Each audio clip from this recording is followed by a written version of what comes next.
E aí, gente, princípio econômico aqui. No episódio de hoje a gente vai falar sobre caos em sistemas econômicos, que é um episódio um pouco análogo, que é o mesmo tema do episódio que a gente fez no nosso outro podcast, que era nem Science, mas a gente vai ter um foco diferente aqui. Então, primeiro, assim como no outro, eu queria ressaltar que eu fiquei interessado nesse tema, na verdade, depois de ver um documentário sobre caos, né? Que é teoria do caos, do efeito borboleta, e comecei a ler artigos no tema. E embora no documentário não mostrou e tal, pesquisando e indo além, eu vi que também parecia ter aplicações de caos na economia, né? Em sistemas econômicos, como ações, como ecossistemas econômicos em si, mas principalmente o mercado de ações, inflação, esse tipo de coisa. É bem caótico, né? Então é um ambiente legal para se usar esse tipo de coisa, né? Outra coisa que me fez me interessar foi quando eu tava pesquisando também, fazendo pesquisas relacionadas a não só compressão de dados, mas a complexidade de dados, né? Então você tem, por exemplo, vamos supor que você tenha um banco de dados com 50 mil bactérias de diferentes espécies e você quer ver o quão complexa é cada uma delas. E essa complexidade se dá pelo número de elementos que esse sistema biológico possui, né? Então, se é uma bactéria, por exemplo, com milhões e milhões de dados genéticos, né? De, no caso, nucleotídeos, né? Que definem o genoma do sistema, como adenina, guanina, citosina e timina, que são a base da vida na Terra, né? Obviamente, um organismo com menos dados, né, menos nucleotídeos, é mais simples, né, menos complexo do que um que tem muitos nucleotídeos, né? Então, se você tem um sistema como um gato, por exemplo, que é um sistema complexo, é um animal complexo com aí bilhões de pares sequenciais de nucleotídeos, né? De adeninas, guaninas, timinas e citosinas que compõem o DNA do sistema, né? Obviamente, é um sistema muito mais complexo de se entender, principalmente com a variedade de vários gatos, várias espécies, a diferença entre eles, né? Mas com bactérias é um pouco mais simples do que outros tipos de sistemas, né? Então, quanto menos dados você precisa catalogar para analisar, mais fácil é para você conseguir fazer a diferenciação disso, né? E não só isso, mas tentar ver a relação de complexidade nesse sistema, né? Quais organismos são mais complexos, no caso bactérias, né? Que são organismos que são relacionados. Quais são mais complexas, quais são menos complexas. E no geral isso nos dá uma forma de entender como esses sistemas funcionam no geral, né? E tem formas, métodos de você fazer isso. Tem uma que se chama complexidade Kolmogorov, né? Que é uma forma de você, no contexto, por exemplo, de biologia, né? Entender estatisticamente, né? A complexidade de diferentes sistemas e ver essa diferenciação de uma forma estatística. Tem uma tese, por exemplo, do Pratas e Pinha, 2017, que está na descrição, que fala sobre isso, né? Usando a complexidade Kolmogorov, que é a tese On the Approximation of Kolmogorov Complexity for DNA Sequences. E entre outras também com o mesmo foco, né? Tem algumas que usam, por exemplo, da Drosophila melanogaster, enfim, diversos sistemas diferentes. Essa do Pratas e Pinho são com vários sequências de DNA, né, de bactérias. Então é uma tese bem importante nesse tema. Só que uma coisa importante é que tem uma tese aqui, por exemplo, que eles usam dados em série, né? Que é uma sequência temporal, no caso. Como o Joseph et al., 2002, está na descrição, analisando a expressão de genes ao longo do tempo. De forma análoga a isso, qual que é, na economia, qual que é o tipo de dado que é temporal, né? Quase tudo, né? Você vai analisar o peso de ação, você vai analisar uma série temporal da mudança do preço ao longo do tempo, né? Você vai pegar fazer a diferenciação entre ações ou com relação à inflação ou diversos tipos de dados, você tem uma série temporal. Então já tem uma coisa análoga nesse sentido. Embora vai fazer sentido depois o porquê disso, né? Mas além disso, tem a questão em que áreas a gente poderia aplicar isso, em que áreas a gente poderia tentar entender no sistema econômico, né, que esse sistema é caótico, né, e para que isso seria bom. Eu lembro de ter escrevido uma redação para a faculdade na época que era para falar sobre a Selic, o porquê que as formas de controlar a Selic não funcionam, era alguma coisa assim, o tema, né? E aí eu usei a teoria do caos que eu já conhecia um pouco, já tinha feito um vídeo também no tema, para mostrar que por mais que a Selic seja, que é no caso a Selic é uma coisa meio fixa, né, com relação ao Tesouro Nacional, né, então é uma forma fixa de você investir dinheiro, né, embora vai mudando ao ano a porcentagem que você ganha colocando dinheiro lá. Então essa taxa pode inflacionar ou não. Então qual seria a melhor forma de controlar a Selic, né? Aí teria formas com, de repente, políticas fiscais, né? Mudanças na taxa de juros, taxa de câmbio, enfim. Tem várias formas de você fazer isso, né? Para você diminuir a inflação no país, não só na Selic em si. Mas a questão é que eu queria dizer o quanto tentar prever a Selic não é tão simples quanto as pessoas querem e nem controlar ela. Controlar a inflação também não é tão simples quanto as pessoas esperam, até porque se a gente seguir um modelo que eu acredito, né? Tá até nas referências do canal, como nosso principal foco, né? Eu creio, o modelo econômico que eu acredito é o Complexity Economics do Brian Arthur, que tá na descrição o paper dele no tema na Nature, que determina que sistemas econômicos são caóticos com agentes, né? Participantes desse sistema. No caso que vão escolher preço de ações, blá blá blá, para comprar, no caso. Eles não cooperam, às vezes não escolhem as melhores estratégias, no contexto da teoria dos jogos, né? A maioria das vezes as pessoas não escolhem as melhores estratégias, de contrário ao que a teoria dos jogos diz, né? E às vezes simplesmente você não consegue, usando modelos matemáticos atuais, por mais que sejam elaborados, né? Você não consegue prever o que vai acontecer nesses sistemas de forma absoluta, né? Então por que ninguém ficar rico comprando um software para predição de repente saber que a ação vai cair? Se tivesse um software que faz isso com absoluto 100% de certeza de ganho, as pessoas ficariam ricas.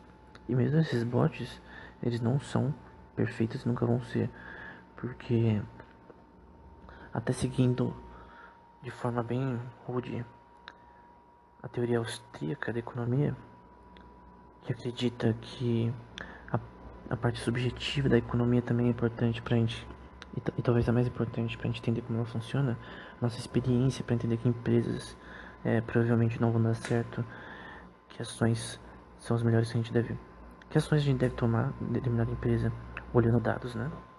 eu creio que a teoria austríaca, né, ela também tem o âmbito científico dela, né, de você tentar, obviamente, analisar tudo de forma objetiva. Você não vai escolher tudo a rodo conforme a sua vontade, mas ela tem uma propriedade que é que sistemas matemáticos talvez nem sempre sejam úteis na economia. E isso em parte é verdade. Tem uma tese que eu vou deixar na descrição também, falando sobre a crise de 2008 nos Estados Unidos, que a gente vai falar com mais detalhes em outro episódio, que parte do problema, né, parte, além da falha de política fiscal nos CDOs, né, que eram meio que componentes complexos ali de investimento, que as pessoas usavam de forma totalmente errada, né, a própria falha da fiscal, né,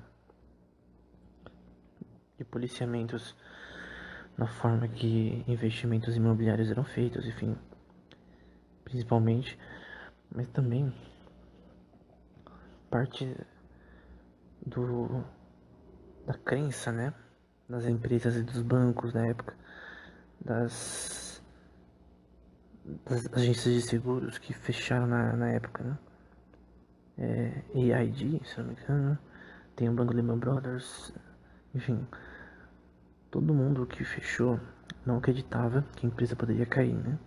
Você vê empresas como o Google, Facebook, por exemplo, você não pensa que ela vai cair. Você pensa em bancos grandes, né?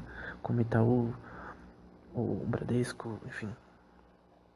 Você pensa, esses bancos talvez é muito difícil deles quebrarem, né? Mas isso aconteceu nos Estados Unidos em 2008, né? Por causa de falha em políticas fiscais, que as pessoas meio que abusavam delas, né?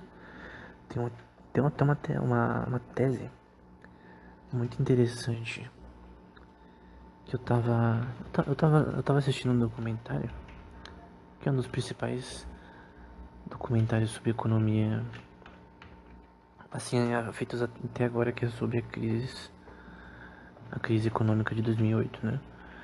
E parte desse documentário, eles mostram uma tese, e o nome dessa tese é Has Financial Development Made the World Riskier, do G. Reagan. É uma tese de 50 páginas, mais ou menos, antes da crise, que tentava, a tradução, né, o desenvolvimento financeiro fez o mundo ser mais inseguro, né, do ponto de vista econômico. O que Rajan diz nessa tese, primeiro, falhas em políticas fiscais e tal, se dá incentivos, entre aspas, para as pessoas abusarem do sistema, eram principalmente com pessoas ganhando um monte de dinheiro a mais no trabalho nessas empresas grandes de bancos na época nos Estados Unidos, por venderem investimentos imobiliários frajutos, mas não importava para quem ele vendia, se a pessoa não podia pagar, eles faziam dinheiro da mesma forma. Se a pessoa pagava ou não, eles faziam dinheiro da mesma forma porque eles ganhavam bônus, né? E esses bônus estão no âmbito econômico e até em qualquer empresa. Eu acho abominável. E é o que o Rajan também diz. Que o bônus, ele faz você criar uma pirâmide. A pessoa lá, ela vai olhar assim, pô, se eu fizer mais vendas, por exemplo, eu vou ganhar bônus. Se eu ganhar muitos bônus, eu vou ganhar 3 vezes o meu salário. Então, os caras criam uma pirâmide. Eu já vi empresa que aconteceu isso por causa do bônus. Se não tivesse o bônus, todo mundo ia trabalhar normal. Não, eles não teriam um incentivo para trapacear. Mas várias pirâmides talvez cresçam por causa disso, porque empresas acreditam que dá bônus para os funcionários contínuos, né? Principalmente sobre vendas, não leva a abusos, né? Que podem ferrar a empresa, né? Outro ponto que ele coloca é que no mundo atual você consegue fazer investimentos. Antigamente você tinha que até investir até as instituições de investimento e fazer investimento físico lá. Você pegava seu papelzinho lá, comprava as ações que você queria e tal. Hoje em dia, ele vai dizer, né? Você pode fazer tudo online, né? Então as empresas conseguem pedir crédito, conseguem fazer pagamentos, conseguem fazer transferências, oferecer investimentos, investir tudo online de uma forma muito rápida e internacional, o que não dava para fazer antigamente, há 300 anos atrás. Isso cria um ecossistema que permite que o abuso seja internacional. Então, facilmente, bancos podem, quando tem uma falha fiscal, essa falha pode eclodir de forma internacional, como aconteceu na crise de 2008, porque tem bancos em Londres, na Europa toda, envolvidos, na Ásia. Então é um problema, né? Porque os bancos se ajudam, né? Eles emprestam, eles se emprestam entre si, de repente tem uma comunicação também com instituições federais, mas antes assim é uma coisa bem dinâmica hoje em dia. Isso também, segundo o Rajan, fez o mundo mais perigoso, né, nesse sentido. Ele basicamente prevê a razão principal pela qual o mundo realmente ficou mais perigoso e o que aconteceu em 2008. A crise de 2008 ferrou N famílias, tipo, milhões de pessoas no mundo todo, não só os Estados Unidos. E as teses que eu falei eu vou deixar na descrição. Então essa tese, principalmente do Rajan, é muito importante e foi antes da crise. E ele parece ser líder de um bagulho ali do Instituto Monetário Internacional, alguma coisa assim. Então, mas ninguém acreditou nele, né? Todo mundo falava, você tá idiota, nada a ver. Esse negócio de derivativos, né? Derivadas. É bom, que é uma forma complexa de você investir em várias commodities, em coisas. Ao mesmo tempo, enfim. Lixo, né? E obviamente, principalmente, talvez o ponto mais que ele foca mais na conclusão é dos incentivos, né? Quando alguém tem bônus para vender coisas, principalmente nesses setores de financiamento, você tem problemas, né? E esses problemas vão gerar riscos. Por isso que ele ressalta que tem que ter policiamento fiscal para controlar esses riscos. O que isso tem a ver com sistemas caóticos, né? Que a gente não tem ainda. Ninguém, assim, o já preveu de certa forma, mas ninguém, nos documentários até mostram algumas pessoas, mas ninguém, no geral, conseguiu prever essa crise usando modelos matemáticos em si. Então, usando modelos matemáticos de previsão, ninguém conseguiu prever que as ações da Ed e outras empresas iam cair. Como que você preveria? Até também matematicamente também, você precisava de uma informação subjetiva. Essa informação subjetiva, ela é subjetiva, mas objetiva ao mesmo tempo, porque é uma informação de um evento. Aí você tem que interpretar se esse evento é relevante economicamente ou não. Como, por exemplo, você lê a tese do Rajan na época, vê que as empresas realmente estavam fazendo isso, como pessoas notaram isso daí, e prevê, pô, o mercado tá à beira de colapso. Mas vocês conseguem prever isso com informação. Então as pessoas pensam que se você usar dados de previsão de preços assim, sem ter informações subjetivas e objetivas ao mesmo tempo, né? De eventos. Por exemplo, por que as ações do Facebook caíram tão rápido do nada recentemente? Daria pra prever, só você ver os escândalos, todas as coisas que aconteceram no Facebook com relação ao armazenamento de dados deles, de pessoas. Obviamente é fácil falar agora, né? Mas é óbvio que isso aconteceria. Porque o Facebook tava tanto tempo fazendo merda. Uma hora as pessoas parariam de investir. De repente notícias, de repente o escândalo de um CEO ou coisas do tipo, são notícias, são eventos físicos, são eventos objetivos, mas que você tem que subjetivamente, com seu conhecimento no estilo austríaco, né, econômico, você interpretar se esse evento é relevante ou não para determinado problema. Só que no geral, modelos matemáticos em si não conseguiriam prever, sem essas informações de eventos, essa queda. E parte da queda é porque eles criam cegamente modelos matemáticos que não tinham nem os dados, nem a informação subjetiva necessária para ter a inferência correta desses dados, né? Então, qual outro ponto sobre sistemas econômicos serem realmente caóticos, né? O que é a teoria do caos? Então, a teoria do caos foi sugerida inicialmente, talvez prevista pelo pelo Laplace, né? Um matemático muito importante para a mecânica celestial. Então faz sentido ele ter previsto isso. E principalmente por Henri Poincaré, um cara super importante na relatividade e um matemático importante na topologia principalmente. E o Poincaré vai dizer, eu tô citando aqui o Oestrecher 2007, tá na descrição. Se soubéssemos exatamente as leis da natureza e o estado do universo, isso ele falou mais ou menos em 1900, alguma coisa assim.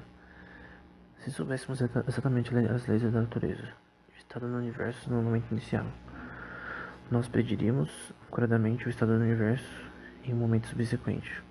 Ou seja, se nós tivéssemos todos os dados da natureza, né, históricos, tudo relacionado à forma como os objetos se movem, se interagem e tal, a gente conseguiria prever ele corretamente, né?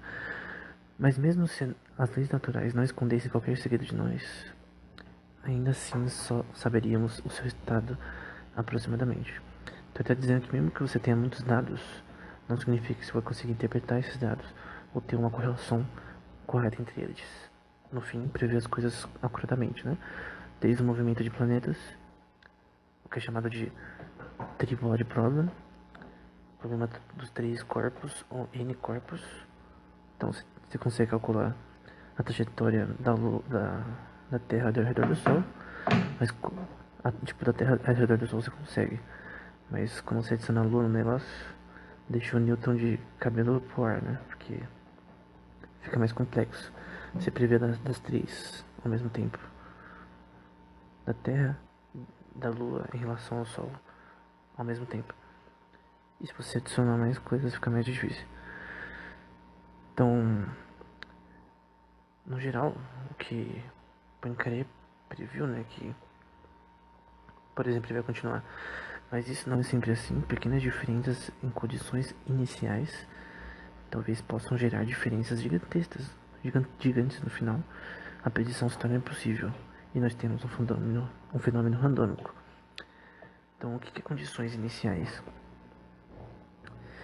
São como o nascimento do problema, né? A partir de que a Terra, o Sol e a Lua existem, a gente tem esses três corpos se movendo entre si, e a gente pode calcular a partir desse estado inicial como eles se comportam.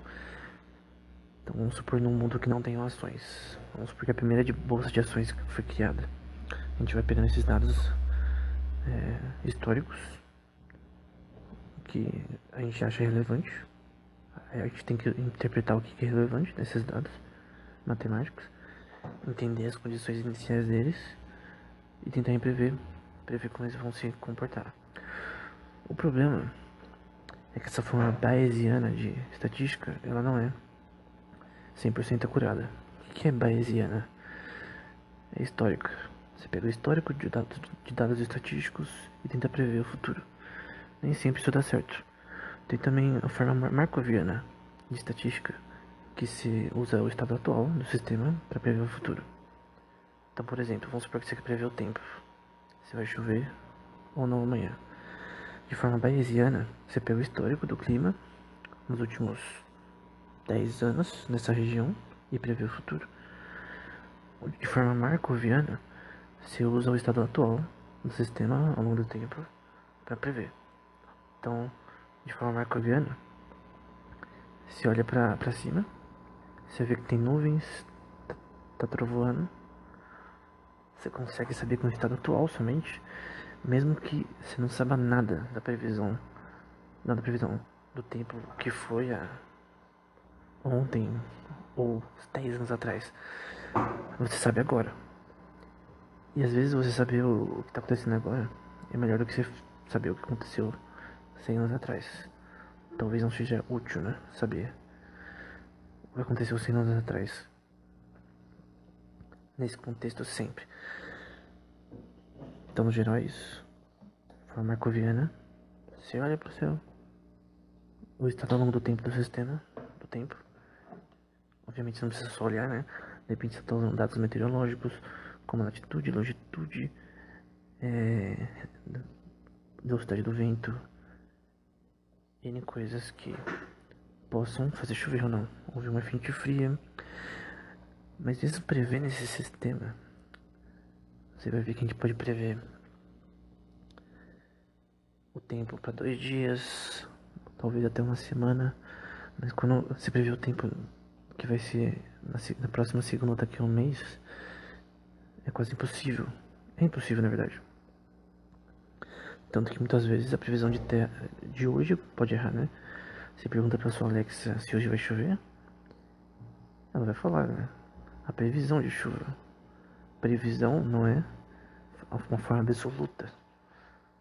Você tem os dados, você tem um número de dados absurdo na meteorologia hoje em dia, mas você não consegue prever nem se hoje vai chover ou não com a curiosidade absoluta.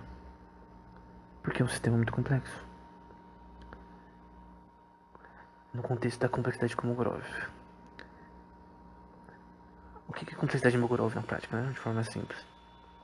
Qual é o menor programa para resolver um problema? Para esse determinado problema, qual é o menor código ou coisas no código que eu tenho que usar para resolver esse problema?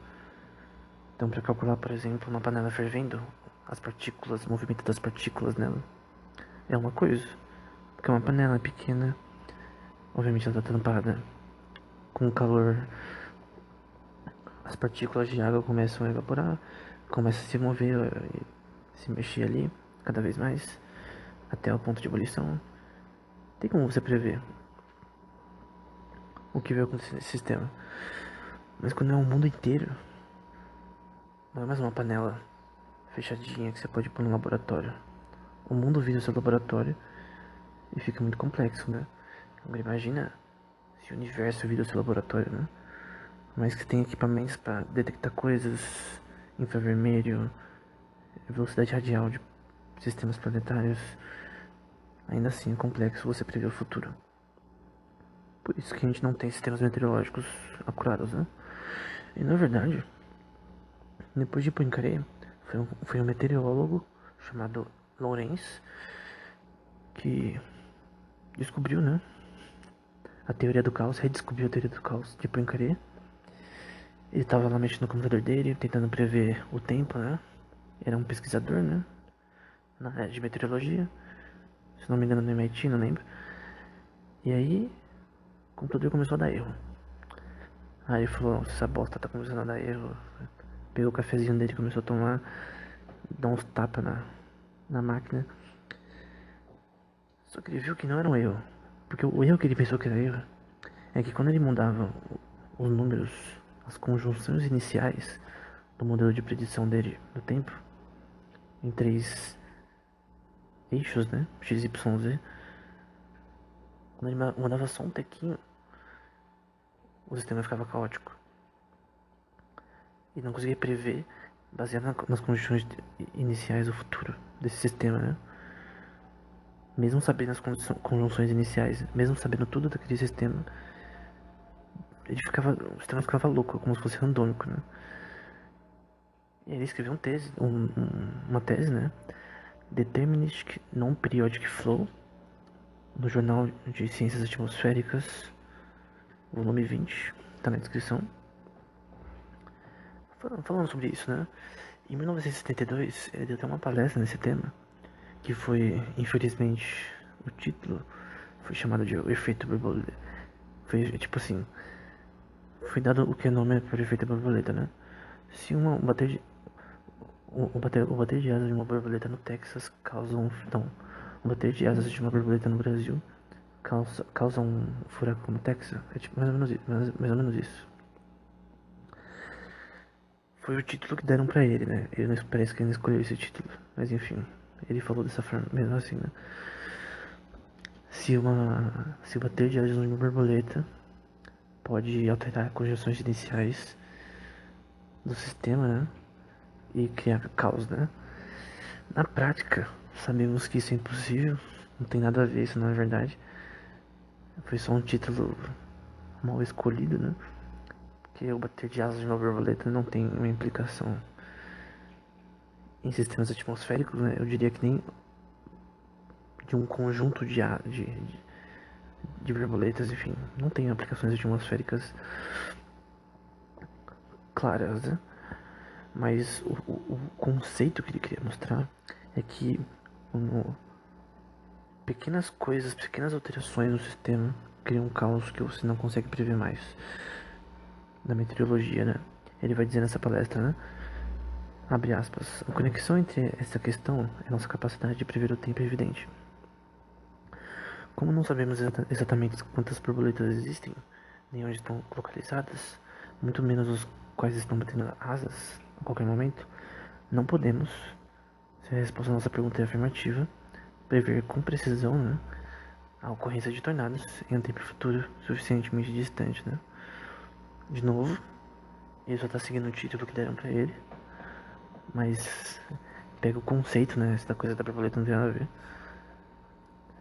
Mas significativamente, nossa falha geral em detectar sistemas mesmo grandes com tempestades, quando deslizam entre estações meteorológicas, podem prejudicar nossa capacidade de prever o padrão climático em geral, mesmo em um futuro próximo. Ou seja, pequenas mudanças no sistema climático causam grandes mudanças no sistema climático. E, mesmo sabendo quais são essas pequenas mudanças, prever é muito mais difícil. Aí você pode dizer, quer dizer que é impossível fazer previsões desse sistema? Não. A gente consegue até prever, mas não no longo prazo. E isso mostra a nossa própria ignorância, né? Normalmente o ser humano, ele pensa que ele é inteligente, que ele sabe tudo, mas no fim não consegue fazer coisas simples, como prever o tempo daqui a 3 semanas, no mundo todo. Isso mostra a ignorância humana, né? A gente não sabe muitas coisas. A gente sabe menos do que a gente parece, né? Tem um grande buraco, né? Entre o que nós sabemos e o que se há para saber num tema, como matemática, física, enfim. Isso eu creio que não requer argumentos. Aí no caso, ele vai continuar, né? Eles surgem principalmente de nossa falha, os erros, né? Na previsão do tempo, em observar até mesmo a estrutura mais grosseira, com quase completude. Nosso conhecimento é um tanto incompleto dos princípios físicos que as governam e as inevitáveis aproximações que devem ser introduzidas na formulação desses princípios. E aí continua com procedimentos que o cérebro humano ou o computador podem realizar. Palestra de 1972 está na descrição. Você pode ler. Está em inglês, né? Eu traduzi aqui. Mas no geral, o foco dele foi dizer que sistemas meteorológicos são caóticos. Só que a questão é que tem várias explicações para isso, tanto na física e na economia, né? O Dias et al. 2013 parece. Não, primeiro vamos com o do. Vamos primeiro com o Prita Das. Prita Das e Atin Das, é um paper, né? Investigating the Existence of Chaos in Inflation Data. Tá na descrição, 2014. Que mostra como dados inflacionários são caóticos, né? Como que você mede o caos em sistemas inflacionários, né? E isso com relação, eles fizeram com a taxa de câmbio exterior. Então, vamos lá. Vamos supor que a inflação de... Eles pegaram a inflação de vários países e eles usaram uma coisa chamada expoente de Lyapunov. O expoente de Lyapunov, ele mede a distância entre dois sistemas, pode ser o sistema anterior e o atual, com relação se esses dados ao longo do tempo, né, tem que ser uma série temporal nesse contexto, como é na inflação, obviamente os dados são séries temporais. A inflação, por exemplo, de 2010 até 2020, enfim, é uma série temporal. E eles pegaram de vários países. E aí viram que em vários desses países, usando o expoente de Lyapunov, né, pode ser visto que ele mede o tanto de causas que tem nesse sistema. E é uma equação em si, o quanto esses sistemas são caóticos, né? No caso, dados inflacionários. Ou seja, tem uma premissa de caos neles. E isso seria óbvio do ponto de vista de complexity economics, né? Que eu vou ter que falar futuramente, que é a tese que está na descrição do Brian Arthur, mas que tem por design com o modelo econômico que sistemas econômicos eles não são previsíveis, são eles não agem de forma clássica, na economia clássica, tudo é bonitinho, que tudo funciona, todo mundo escolhe a melhor estratégia para conseguir maximizar o lucro e minimizar perdas. Isso não é verdade. Enfim. E eu vou deixar na descrição, no caso, a tese do Brian Arthur. Tem outra tese também relacionada a esse tema, que é do Dias et al. 2013, que é uma tese maior. Foi uma das primeiras que eu li no tema. Também fala no geral sobre como o sistema econômico é caótico, né, no mercado de ações, taxa de câmbio, inflação, enfim, N coisas na economia, né? De algoritmos que são usados normalmente nesse contexto, o mais conhecido, o mais usado na prática, né? Nas teses que eu li foi o algoritmo de Rosenstein, junto com o algoritmo do Lyapunov, expoente máximo de Lyapunov. Então, tanto o expoente máximo de Lyapunov junto com o algoritmo de Rosenstein para conseguir um resultado nesse contexto. E tá na descrição algo relacionado a isso do Wolff et al. 1985. No contexto da tese que eu falei da Prita Das e do Hatin Das 2014, tá na descrição também. Que eles aplicaram para 10 países de origem europeia. Eu creio que o resultado poderia ficar melhor se fosse para 150 países, algo do tipo, né? Analisar a inflação, se caos, né? Sistemas econômicos são caóticos no geral, na maioria dos países do mundo. Para ter algo mais robusto, né? E outra tese também importante no tema é a do Vlad et al. 2010, tá na descrição, que mostra como a taxa de câmbio também apresenta caos nesse sistema, né? Quando eu digo caos, quer dizer que prevê coisas nesse contexto. Outra coisa importante nesse tema, que foi o objetivo da redação que eu citei mais ou menos no começo, foi que a questão é que as pessoas queriam controlar a inflação com a Selic também. Assim como aquele órgão dos Estados Unidos também faz. Mas a questão é que tem uma tese do Araújo et al. Que mostra estatisticamente que nenhuma vez a inflação abaixou de forma constante, ajustando a Selic como base para estabilizar a inflação.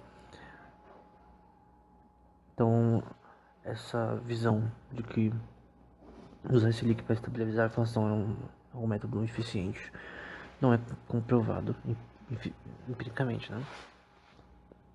Outra questão é que a inflação não depende somente de uma variável, né? Mas é uma equação multivariável que tem N coisas, eventos também subjetivos, como eu disse, no contexto da economia austríaca, que fazem esse sistema ser imprevisível, né? Também porque tem coisas como corrupção e lavagem de dinheiro, várias coisas que podem não estar na variável que você está, da estatística que você está fazendo, né?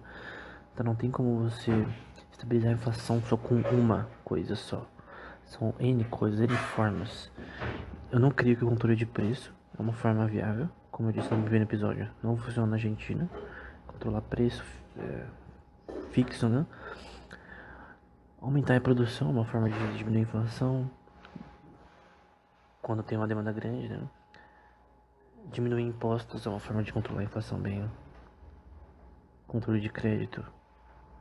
Medidas fiscais para controlar erros e diminuir de burocracias, né, de empresas, no fim permitir que o patrão consiga ajustar a sua empresa corretamente, mas enfim, no geral, tanto a inflação, mercado de ações e taxa de câmbio e N coisas relacionadas a sistemas econômicos estão pelo menos tem bastante comprovação disso, que sistemas econômicos também são caóticos, né?